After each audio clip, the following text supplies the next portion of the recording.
Bonsoir à tous et bienvenue dans l'autre interview. Donc aujourd'hui, on reçoit Isabelle Sylvestre, qui était notamment réalisatrice à l'émission Striptease, qui réalise en ce moment un documentaire sur la lutte contre la corruption au Parlement européen. Donc qu'est-ce qui se passe derrière ce monstre de verre ? Tout de suite, on va montrer la bande-annonce de ce documentaire qui s'intitule...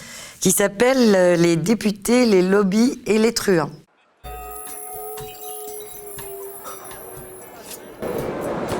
Colleagues, once again, could you kindly leave the hemicycle?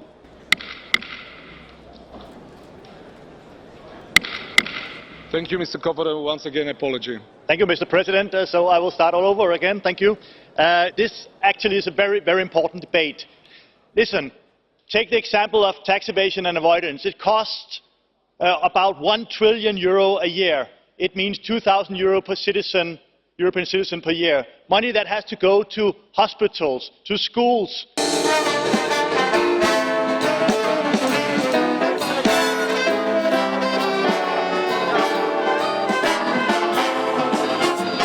Why would Deutsche Bank be lending money to a state-owned bank in Russia that is involved in all these murky investigations in the US regarding the financing of Mr. Trump's projects in Russia? Lots of things are blocked in Council. So therefore, the big question is how to get to a new strategic phase, Commissioner. Le climat est bon, le climat est bon. Mais oui, c'est la Cour de justice européenne qui nous donne gain de cause sur tout, là, sur le glyphosate, l'accès aux documents et tout. European Union, we have the biggest single market. We are attracting a lot of money and businesses, but at the same time, we are not effective in stopping financial crimes and money laundering. Mon vœu pour l'avenir, c'est que les citoyens se saisissent de leur immense pouvoir pour rendre majoritaires ceux qui défendent l'intérêt général plutôt que les multinationales, pour que la justice fiscale soit au cœur du projet européen et qu'elle devienne enfin une réalité. Thank you. Tout d'abord, je vais commencer par vous demander comment avez-vous fait pour filmer à l'intérieur du Parlement ? Alors, de toute façon, tout le monde, enfin les journalistes et les réalisateurs sont habituellement bienvenus. On peut aller filmer au Parlement et il faut dire que le Parlement européen est assez ouvert, y compris au public. Donc il suffit de s'inscrire comme journaliste ou comme réalisateur, d'expliquer pourquoi on vient, qui on vient rencontrer et on entre facilement au Parlement. Alors ça c'est très intéressant parce que le Parlement effectivement n'a pas l'air tout à fait transparent. Et en fait, effectivement, on peut y pénétrer quand même assez facilement. Moi, comment j'y suis venue, c'est quand même assez spécial.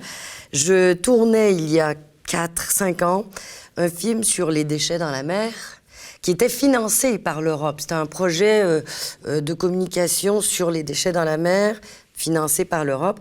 Et je suis donc allée rencontrer la parlementaire qui était en charge des sacs plastiques, de l'interdiction des sacs plastiques. Et j'arrive dans son bureau et cette dame qui a quand même un certain âge me dit tout de go, les commissaires, donc ceux à qui les parlementaires ont affaire, en premier lieu, quand il s'agit d'une loi, ce sont les commissaires parce que la commission est dépositaire de la loi, ce ne sont pas les parlementaires. Alors elle me dit, les commissaires ne sont qu'une bande de gangsters, des vieux gangsters. Il ne faut pas leur demander d'avoir des idées nouvelles. Ils veulent juste faire plaisir à leurs amis des lobbies, comme Business Europe qu'il faudrait briser. Et je suis restée estomaquée. Belle introduction. Je me suis dit, ah bon ? C'est comme ça au Parlement, il y a des gens comme ça, même des députés plus âgés qui sont aussi dynamiques et coriaces, alors ça m'a tout de suite plu. Et je me suis dit, oui, il se passe des choses dans ce Parlement, oui, il y a des gens qui luttent dans ce Parlement, donc je vais y retourner, et j'y suis retournée pour travailler sur mon sujet favori depuis toujours, c'est-à-dire la corruption et la lutte contre la corruption. On était au moment des Panama Papers, donc du coup, il y avait une commission d'enquête sur les Panama Papers, que j'ai suivi et où j'ai vu et entendu des histoires absolument incroyables. Voilà, c'est comme ça que je suis entrée au Parlement européen. Et j'en suis pas ressortie depuis, ça fait 3 ans. Très bien. Donc, dans ce documentaire, vous avez voulu parler des coulisses du Parlement et aussi des députés qui luttent contre la corruption. Donc, durant ces 3 années passées au Parlement, qu'est-ce qui vous a intrigué, qu'est-ce qui vous a attiré l'œil? D'abord, je veux dire que la corruption ou la lutte contre la corruption, pour moi, c'est très important parce que c'est la corruption qui flingue la démocratie. Et d'ailleurs, je le dis dans ma bande-annonce, et je pense que cette lutte, elle est cruciale. Et en fait, justement, dans les 3 ou 4 dernières années, les députés se sont accrochés à cette lutte. Enfin, certains députés, ceux que je suis, de tous bords politiques d'ailleurs, sauf l'extrême droite évidemment, là, que je ne suis pas. Et ces députés-là se sont aguerris au fil du temps. Il y a eu plusieurs commissions d'enquête qui ont suivi en fait les scandales qui ont explosé depuis 3 ou 4 ans, mais enfin c'est depuis très longtemps et depuis Clearstream, même, si on peut dire, qu'on a des scandales qui remontent à la surface. Mais dans les dernières 3-4 années, il y a eu le LuxLeaks, évidemment. Oui, le LuxLeaks. Et là, ça a posé problème parce qu'évidemment, Monsieur Juncker venait d'être nommé à la tête de la commission. C'était absolument... ça montrait toutes les ambiguïtés, les contradictions de cette Union européenne. Donc, ça a donné un coup de pouce aux députés qui se battent contre la corruption et ils ont embrayé sur la commission d'enquête sur les Panama Papers qui a éclaté à ce moment-là.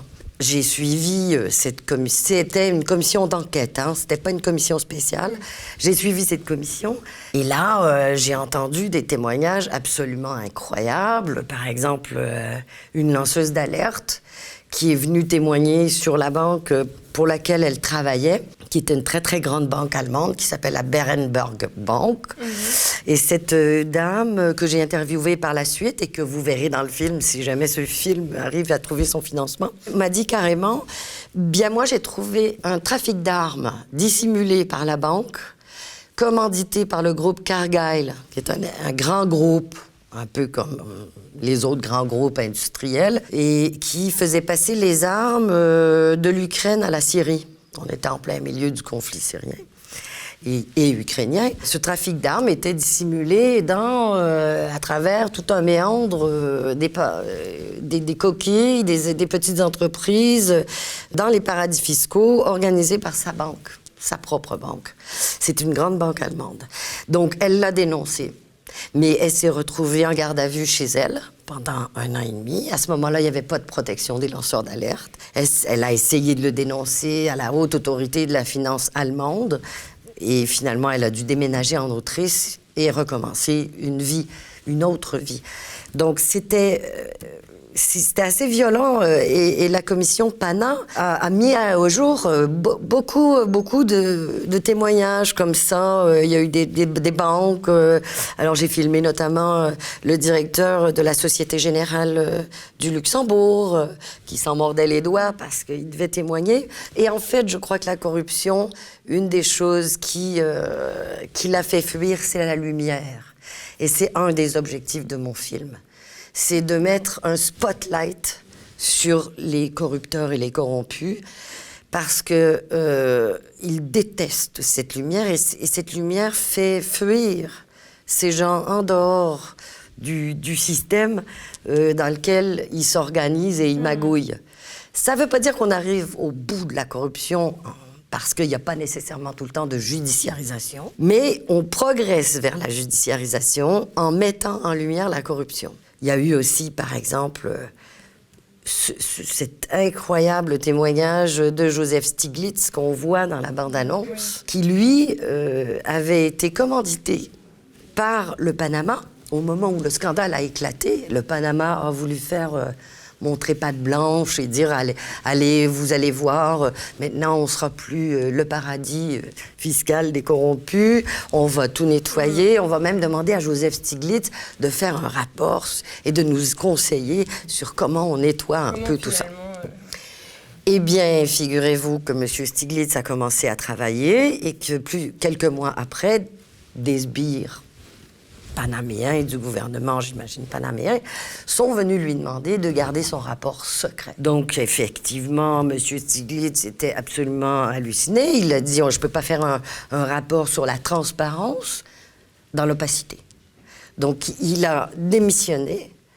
Et avec fracas, d'ailleurs, toute l'équipe de Stiglitz a démissionné. Et il n'y a pas eu de rapport qui ont été produits sur le Panama. Mais cette affaire, elle a été publique ou personne n'en a entendu parler? Pas beaucoup, mais au Parlement, oui. Parce que, justement, c'est ce que le Parlement peut arriver à faire, c'est à faire venir ces gens à l'intérieur. Et nous, notre travail, c'est de refaire jaillir cette information à l'extérieur pour que les gens entendent ces témoignages qui sont tellement importants. Et la dernière chose que je veux dire sur les Panama, c'est qu'au moment où ils ont remis leur rapport, parce que c'était une enquête, donc il y avait un rapport d'enquête, il est arrivé une chose absolument épouvantable, c'est qu'une des journalistes qui avait témoigné, une journaliste d'investigation qui avait témoigné contre la corruption de son propre gouvernement à Malte, Daphne Caruana Galizia, s'est fait assassiner en plein cœur de l'Europe, c'est-à-dire à Malte. Et là, cet assassinat a complètement bouleversé les choses. C'est un espèce de pivot. Je vais le raconter dans le film, hein, évidemment. Mais en tout cas, les députés qui travaillaient et qui ont entendu cette journaliste en témoignage et qui travaillait sur cette enquête, je ne peux pas dire le degré d'émotion qu'ils ont eu. Ils étaient à la fois hyper en colère, ils étaient extrêmement touchés qu'au cœur de l'Europe, on arrive à assassiner des journalistes d'investigation dans ce qu'on appelle une démocratie, entre guillemets. En tout cas, ou un continent qui est à caractère démocratique. Ça a changé les choses parce qu'ils ont demandé une commission d'enquête permanente qui était Taxe 3, que j'ai suivie là toute l'année, et qui a débouché sur une loi sur les crimes financiers. Mais alors, du coup, on peut se poser la question, comment ça se fait qu'au sein de l'Union européenne, donc, qui défend des valeurs démocratiques, on peut laisser passer une telle impunité? Alors, effectivement, c'est toute la question, et c'est la question aussi que les citoyens se posent. Et c'est une des raisons pour lesquelles aussi je veux faire ce film, parce que je veux montrer ce qui se passe de l'intérieur. L'impunité, elle n'est là que s'il y a de l'opacité et s'il n'y a pas de transparence. Et elle est là aussi s'il n'y a pas de judiciarisation des coupables, des corrompus et des corrupteurs. Depuis très longtemps, des gens se battent pour qu'il y ait une judiciarisation de ces corrompus et de ces corrupteurs. Donc, ça peut être des avocats d'affaires, comme des grands banquiers, comme même des chefs de gouvernement, hein, comme le Premier ministre de Malte. C'est quelqu'un qui, à mon avis, pourrait aller en prison directement pour le degré de corruption qu'on peut trouver à Malte. Bon, ceci dit, pendant, je dirais pas mon enquête, mais dans les 3 années qui se sont succédées, il y a eu une progression, justement, de cette absolue impunité à aujourd'hui, probablement, et on l'espère demain, avec le nouveau Parlement et les nouveaux commissaires, un début de judiciarisation de cette corruption. Parce qu'il y a eu des lois qui ont été adoptées. Donc, la dernière loi, en règle, c'est Taxe 3, qui vient juste d'être adoptée à majorité. Alors, c'est une loi qui a été discutée et que j'ai suivie. C'est un projet de loi qui a pris 1 an et demi à émerger. Et dans le film, on montrera comment un projet de loi naît et son processus de discussion qui est assez complexe entre les parlementaires, les commissaires et finalement au Conseil d'État qui souvent bloque ces lois, justement. Et c'est là où il y a une vraie lutte. Mais comment aussi parfois les parlementaires arrivent à progresser. Et je dois dire que cette violence sourde, cette impunité, elle est déjouée un peu et de plus en plus depuis 3 ans. Et on espère que ça va continuer.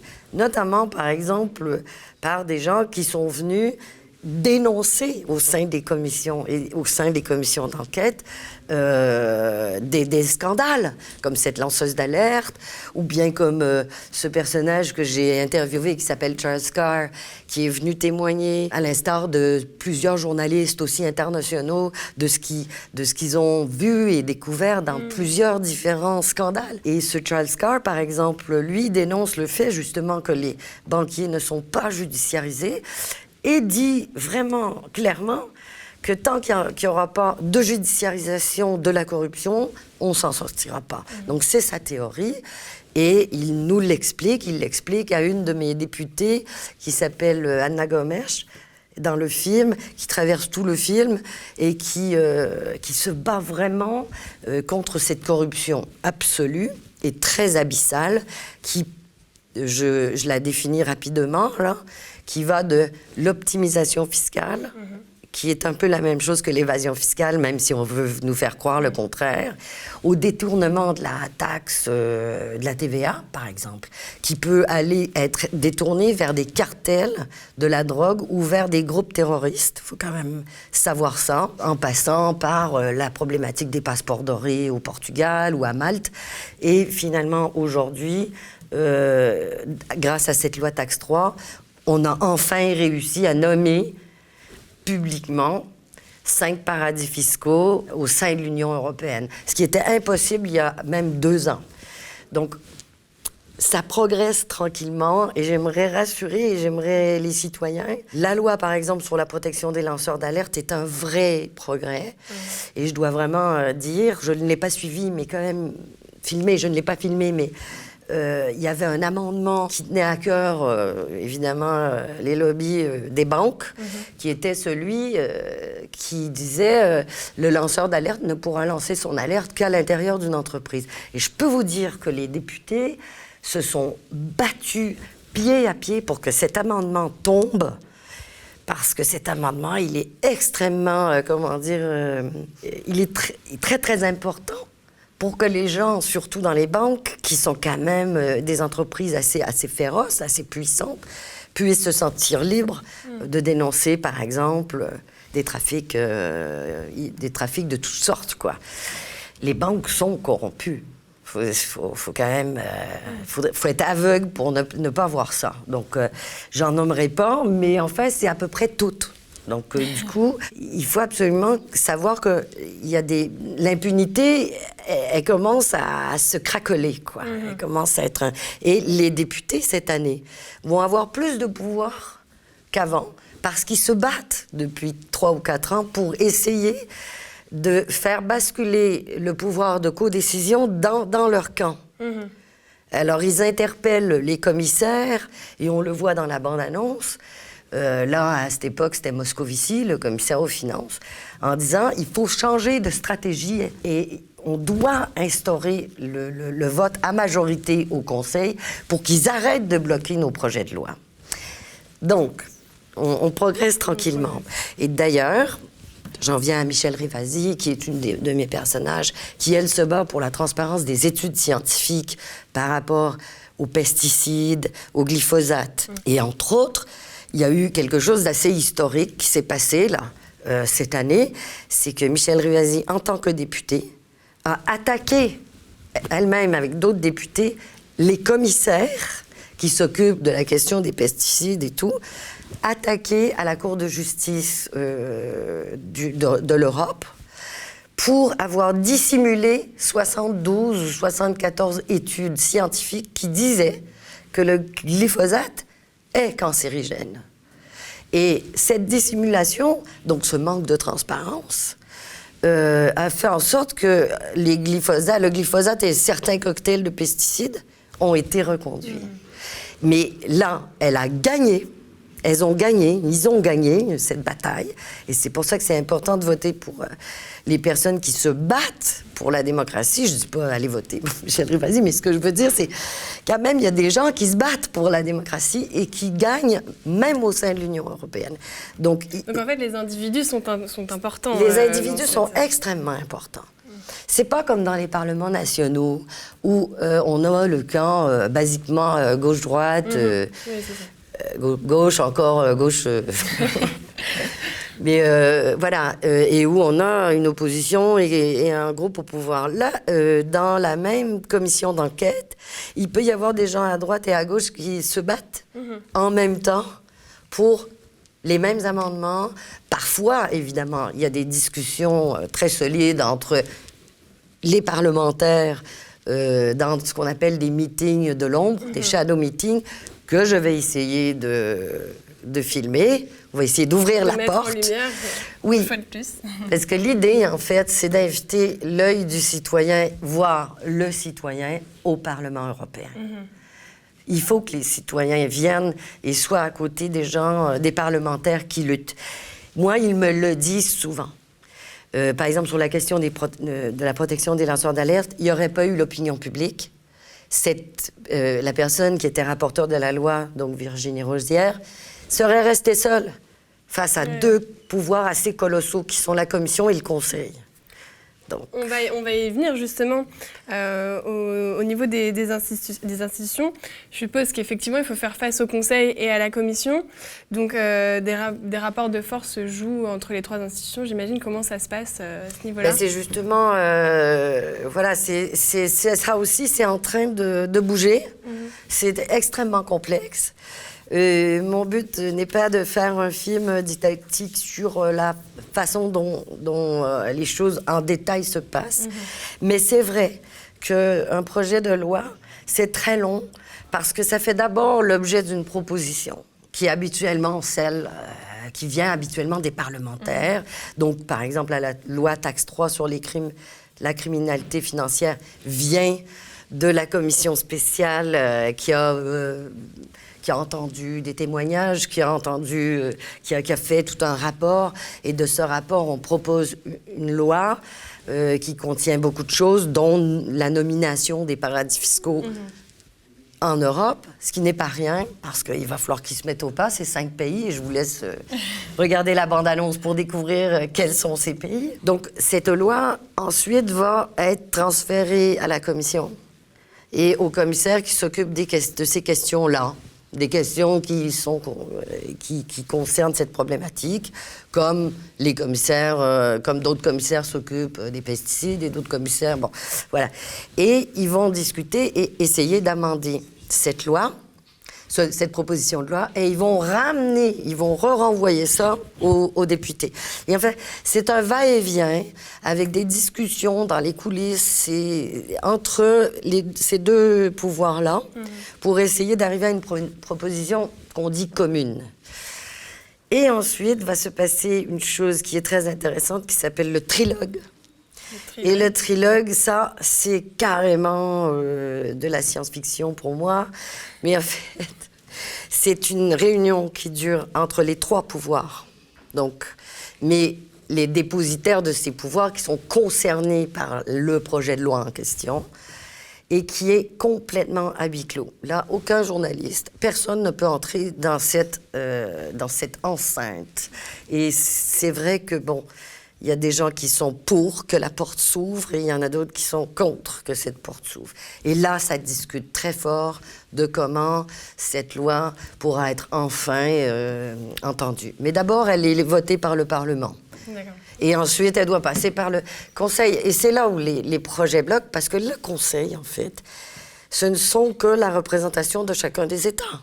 Et si vous avez un État qui est corrompu, et que la règle est à la majorité, à l'unanimité au lieu de la majorité, le projet va être bloqué.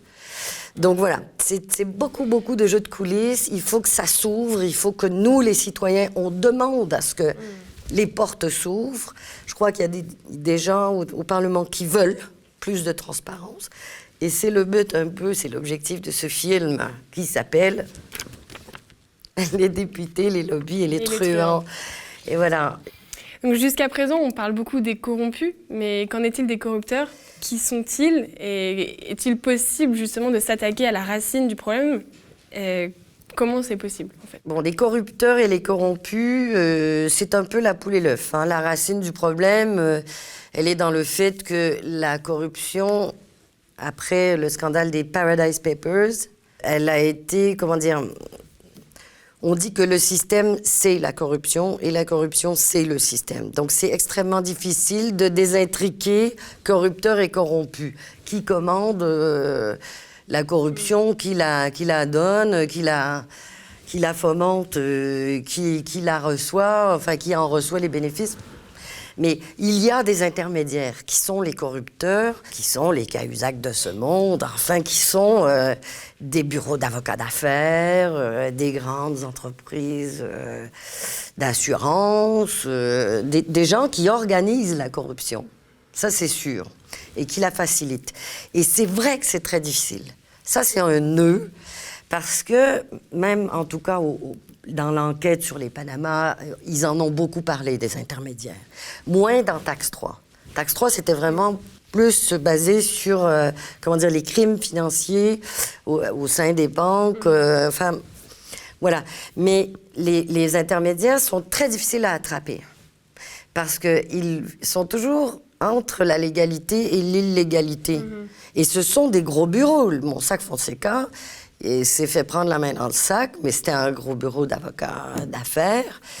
Et donc, effectivement, les PANA, le comité PANA, donc cette enquête, recommandait en tout cas d'essayer de continuer les enquêtes pour judiciariser les intermédiaires qui sont les corrupteurs. C'est très difficile parce que les corrupteurs sont dans des États et qu'il faudrait une justice internationale, en fait, pour arrêter tel ou tel bureau d'avocats d'affaires. Et il y en a en Suisse, d'ailleurs. Donc, c'est aux juges nationaux d'arriver à neutraliser ces corrupteurs ou ces organisateurs de corruption. Mais c'est très, très compliqué. Il faut une coordination de la justice. Donc, en fait, ça dépasse au niveau. Oui. Ça dépasse l'Europe, mais ça ne veut pas dire qu'il ne faut pas s'y attaquer. Donc, quand on coince un corrompu, on coince le corrupteur. On sait qui est le corrupteur derrière. Alors après, voilà. Ça, c'est toute la question. C'est très, très difficile. Et donc, du coup, aujourd'hui, on en est où de la lutte de la corruption, sachant que beaucoup de tractations doivent se jouer dans les coulisses du Parlement? Eh bien, justement, après-demain, dimanche, il y a des élections extraordinairement cruciales. Je pense que l'Europe est sur un point de bascule. Ça se décidera justement selon le vote des gens. Alors, soit ils élisent partout en Europe des gens qui se battent réellement contre cette corruption au Parlement, ou soit ils ne le font pas, et à ce moment-là, ils ouvrent un boulevard énorme aux lobbies qui n'attendent que ça. Donc, pratiquement, en tout cas, la loi Taxe 3 sur les crimes financiers, elle sera votée à majorité, et non à l'unanimité. Donc, elle a beaucoup plus de chances de passer que d'être bloquée. Après, il va falloir que chaque État ait la volonté de l'appliquer. Donc ça aussi, c'est une autre bataille. Mais disons qu'on a progressé et qu'il y a surtout, à l'heure actuelle, un pouvoir qui va s'intensifier, qui va grandir au niveau des parlementaires, que j'aimerais filmer. C'est-à-dire qu'en septembre, après avoir nommé le président de la commission, que ça va être une lutte et une joute assez féroce, je pense, dans les semaines qui viennent. Et plus les parlementaires à gauche auront du pouvoir, plus ils pourront faire élire la personne qu'ils veulent. Sinon, ça sera un gars de droite. Hein. Ensuite, les commissaires qui seront nommés seront entendus par les députés. Et ça sera en septembre, octobre, et c'est très important. Parce que les députés qui, par exemple, que je vais continuer à suivre si ce film trouve financement, encore je le dis, ils sont décidés à faire appliquer la loi Taxe 3 et à demander une commission d'enquête permanente sur les crimes financiers en Europe. Tellement c'est vaste. Et alors, le commissaire qui sera nommé aux finances, il va être obligé de s'expliquer devant eux et d'expliquer quelles sont ses intentions et qu'est-ce qu'il voudra faire à ce niveau-là. Et si les députés ne sont pas contents de ces réponses, ils pourront le révoquer. Et ça, c'est très intéressant, parce que ça leur donne quand même plus de pouvoir et ça les met en contact direct avec le commissaire avec lequel ils vont devoir travailler. Donc, je pense qu'on avance quand même un peu. Mais Ça dépendra du vote des citoyens européens dimanche. J'allais y venir justement. Donc, on a eu un live hier justement avec la question centrale de faut-il aller voter. Donc, d'après ce que vous dites. Moi, je ne suis pas une aficionado du vote du tout. Je pense qu'on peut s'abstenir en faisant un geste politique qui va être audible. Et je l'ai fait, par exemple, quand il y a eu Macron-Le Pen. Il était hors de question que je vote ni pour un ni pour l'autre. Mais là, pour ce qui est des élections européennes, une abstention ne sera jamais audible. C'est juste, vous allez perdre votre vote dans le grand chaos de l'élection. Ça ne sera jamais compté. Donc, et ça ne comptera pas. Donc, moi, je dis oui, vaut mieux aller voter pour les candidats qui se battent pour la démocratie, pour fermer le boulevard qui s'ouvre un peu à toutes les autres tendances qui font un petit peu peur dernièrement. Donc oui, il faut aller voter. S'abstenir, ça ne donnera rien. C'est pas comme dans les parlements nationaux. Et pour terminer, comment vous comptez financer votre projet? Est-ce que vous avez... Alors, c'est ça. Le film, il est vendu déjà à Public Sénat, mais il n'y a pas d'exclusivité. Parce qu'effectivement, Public Sénat, qui est une chaîne toute petite, ne peut pas donner beaucoup. Et là, il y a la télé portugaise qui a accepté de diffuser le film et donc de l'acheter. Mais effectivement, je manque énormément de moyens. Et cette question, elle est cruciale parce que les diffuseurs, ont très peur des sujets européens parce qu'ils disent que ça ennuie les gens. Mais bon, quand il y a eu le Parlement, les portes ouvertes au Parlement il y a un mois, j'ai vu des queues de milliers de personnes qui voulaient rentrer au Parlement pour voir ce que c'était. Donc moi, j'y crois pas. Je crois qu'il y a plein d'histoires à raconter à l'intérieur de ce Parlement. Plein d'histoires. C'est un film d'intervention directe, mais je compte sur le crowdfunding qu'on vient de lancer avec ma petite production. Vous pouvez aller sur le site Les députés, les lobbies et les truands. En tapant sur le titre du film, vous tombez sur le site de crowdfunding et vous donnez 1 euro, 5 euros, 20 euros, 1000 euros. Mais aidez-nous effectivement et ça va montrer aux diffuseurs que les gens sont intéressés à ce genre de sujet parce que sinon ils sont un peu bouchés quand même. Donc voilà, le crowdfunding peut aider beaucoup d'ailleurs ce film, et c'est maintenant. Très bien. Voilà. Merci beaucoup. Merci beaucoup. Et à bientôt. Merci à toi.